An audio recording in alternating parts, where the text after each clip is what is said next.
Hello প্রিয় শ্রোতাগণ, আজকে আমি আপনাদের একটা কবিতা শোনাতে চাইছি। কবিতাটার নাম হলো নারীর প্রতিজ্ঞা। যে সমস্ত মেয়েরা পড়াশোনা করে বাস্তবিক জীবনে তারা অনেক সমস্যার সম্মুখীন হয়, এই কবিতাটা তারই একটা অংশ মাত্র। বিশেষ ক্ষেত্রে বলা দরকার, এই কবিতাটা হয়তো অনেকের জীবনের সাথেই মিলবে, আবার অনেকের হয়তো না। চলো আমরা শুরু করি আমাদের কবিতা। কবিতার নাম নারীর প্রতিজ্ঞা। কবিতার লেখক স্বয়ং আমি নিজেই। আমি নারী, ভয়, ভীতি, অবজ্ঞা, মানহীনতা, পরিবারের চাপান উতোর দিন দিন ধরে মানি।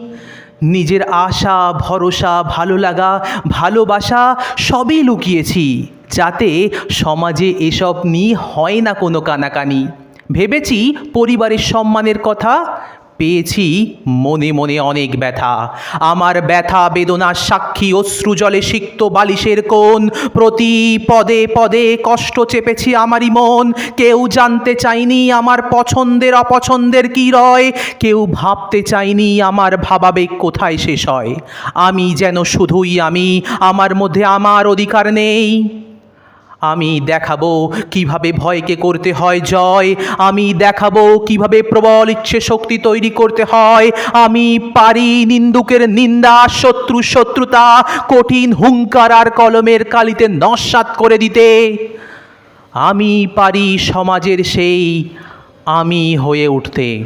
ধন্যবাদ। Thank you.